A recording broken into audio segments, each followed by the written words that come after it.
We got a comment on a video of you speaking about the fact that emotionally mature parents will literally train you to put yourself last. And so the question was, how do we learn to make ourselves be important? Because that is my parents to me and my older sister, and I especially fall into unworthiness, and I have no idea where to begin getting a grip of me. Yeah. Well, I mean, the first thing is to have the concept of maybe not putting yourself last. I mean, this person now has that concept. There are plenty of people who don't even define it to that extent. They just live their life putting themselves last or putting the other person first. And it just seems like the way the world works. It seems like that's life. So when you have that thought that, oh, I feel unworthy or I'm putting myself last, you have opened up the possibility that you can change that. Is it easy to change? No, I don't think it is, because that very early sense of self starts, like when you're 18 months old. Well, it starts before that, but I mean, when the child really starts to become an individual person, that's around 18 months old when they're able to, get up and walk away from mom or dad. And that child develops a sense of whether they are good or bad, depending on how other people respond to them. So if you get the message that there's something wrong with you, like the parent says, "What's the matter with you?" Like, "Oh, there's something the matter with me. I'm bad. I don't deserve to be heard here. I don't count. I don't matter." When you have those kinds of experiences, you soak this up at a very deep level within your sense of self. And of course, if you feel unworthy, it kind of feels right that you would put yourself last. So, what we are trying to do in therapy or in groups like this is we're trying to first of all see that that's what happened. I mean, if you don't know what the reality is, then yeah, it's like, how are you going to fix it? But when you do understand what the reality is, then you have an opportunity to catch it and realize that that's what you're doing.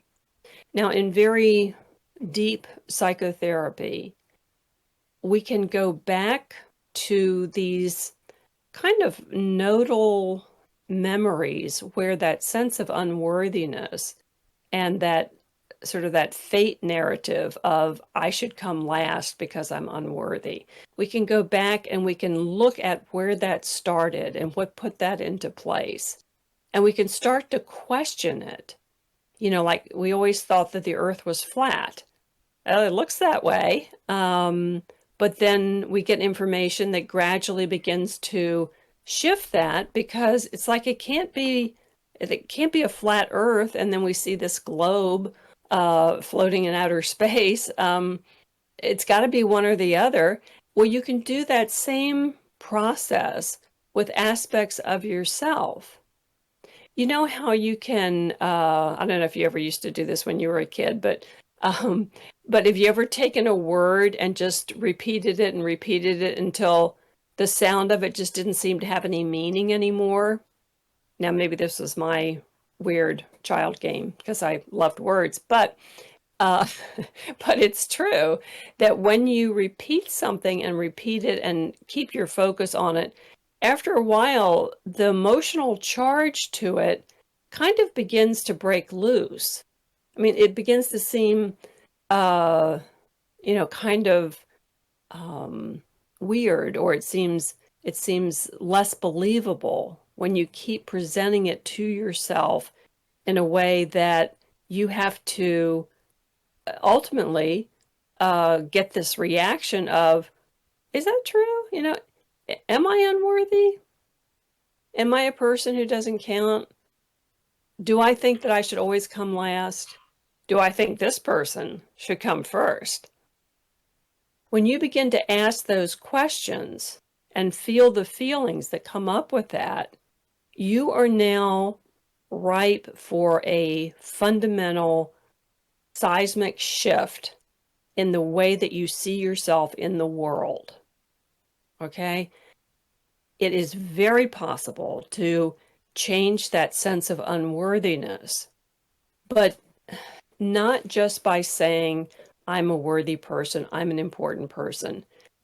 Affirmations help us at a conscious level, but we need to go deeper than that and question these unconscious, they call them schemas. They're like these patterns of how we think the world works. We pick them up in childhood and they become these patterns. And the pattern might be, you should put yourself last because you are unworthy, or this person should come first because they're more important than you are.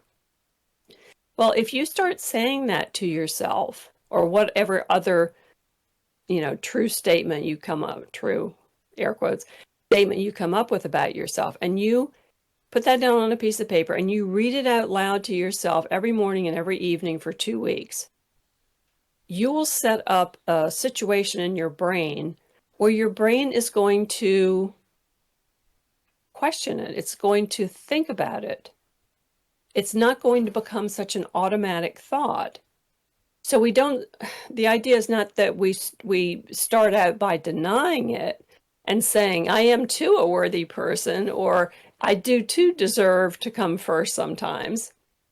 Instead, what we're saying is that we are accepting and looking at, without judgment, we're just putting it up there for our brain to take a look at, that I am not worthy and should put myself last.